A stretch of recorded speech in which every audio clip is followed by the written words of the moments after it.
Hello, this is a video lesson on the anatomy of the shoulder girdle. The shoulder girdle is formed by the clavicle and the scapula. The function is to connect the upper limb to the trunk. The shoulder girdle articulates with the head of the humerus in terms of finding and causing us to have that shoulder joint called the glenohumeral joint. It articulates with the manubrium to form the sternoclavicular joint, the SC joint, and it articulates with the scapula specifically to form the acromioclavicular joint called the AC joint. The humerus is not considered part of the shoulder girdle. So here's an anterior view on the left-hand side, looking at the clavicle being the most anterior of the two bones, interlocated, where the scapula is more posteriorly located. So this is the anterior aspect versus the posterior aspects of the shoulder girdle. The clavicle is classified as a long bone. It has a body and two articular extremities, a medial aspect that articulates with the manubrium and a lateral aspect that articulates with the acromion. So therefore they're called the acromial extremity and the sternal extremity. It forms the anterior part of the shoulder girdle. The acromial extremity articulates with the acromion of the scapula to form the acromioclavicular joint, the AC joint. The sternal extremity articulates with the manubrium to form the SC joint, the sternoclavicular joint. The clavicle serves as a fulcrum for movements of the arm. The clavicle is at its most medial aspect is going to have a jugular notch. It's a manubrial notch or suprasternal notch. It's formed by the sternal extremities of both the clavicles and the top of the manubrium. Now, one thing about the clavicle for males versus females, the male clavicle is thicker and more curved. The female clavicle is thinner and less curved. Now let's talk about the scapula.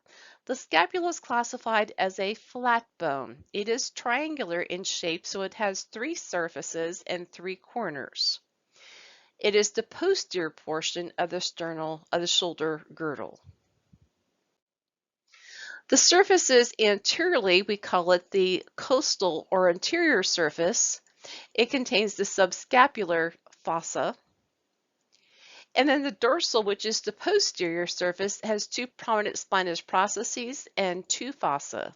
We'll talk about those as well. The flat aspect of the scapula lies at an angle, and specifically it's 45 to 60 degrees, and it's very important to us in positioning of three projections that we're going to talk about in the chapter on positioning. And that's in relation to the anatomic position. The borders include, first of all, the medial border, which we call the vertebral, the lateral border, which is axillary, and then the superior border, which is the top border. We have three angles as well. Those angles include the lateral angle. The lateral angle is the part that's it's shown over here. It's also happens to be, it's not labeled, but it's just shown, it's where the neck is located. The superior angle is at the very tip top. It's going to be at the junction of the superior and the medial borders. And then we have the inferior angle, which is going to be the joining of the medial and the lateral borders. That inferior angle is very important to us because it's a landmark for the location of the level of T7. The coracoid process is going to be an anterior it has an anterior location. It's the part that's in pink, and it arises from a thick base that extends to the scapular notch to the superior portion of the neck of the scapula.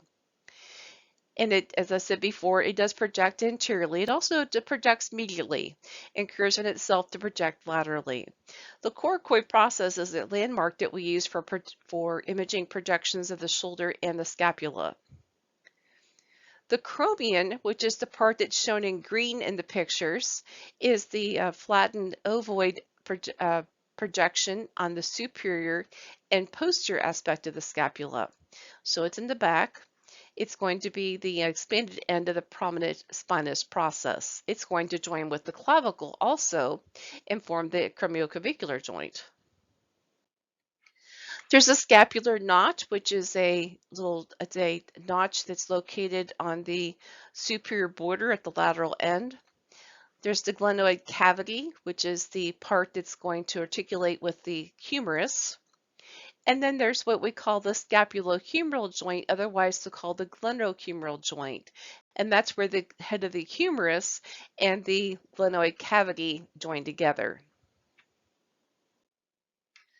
The spinous process is a scapular ridge on the posterior aspect, so it's called the spinous process. There's also the crest that they show here in this picture too, and that's a sharp edge of the spinous process.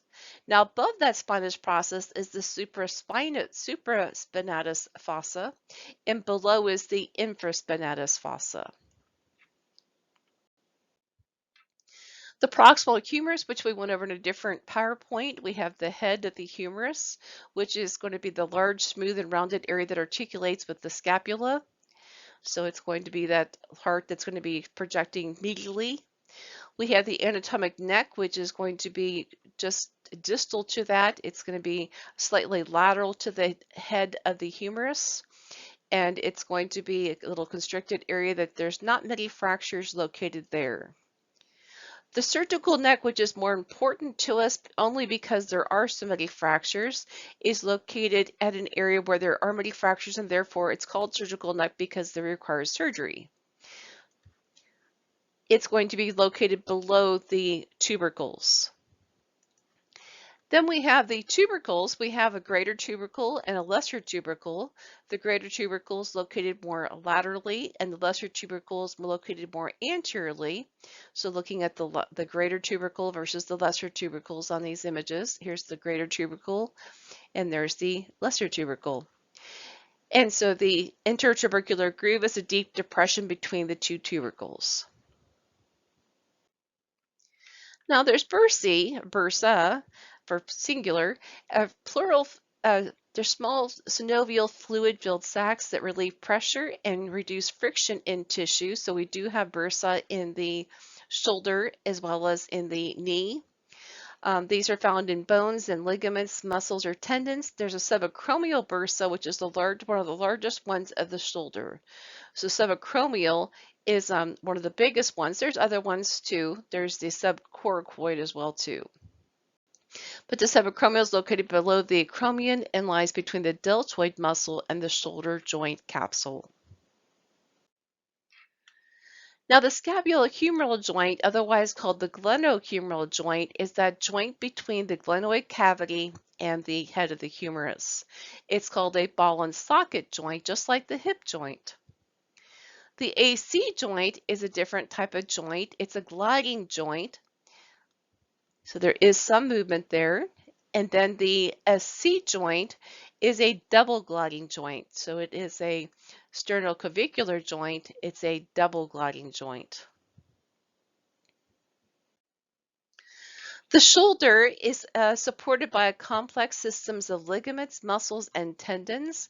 One of the most commonly injured areas of the shoulder is the rotator cuff, and it's comprised of four muscles: the subscapular, supraspinatus, infraspinatus, and teres minor. And you may remember that we had a supraspinatus fossa and infraspinatus fossa, and that's where those muscles are located. And that concludes our lesson on the anatomy of the shoulder.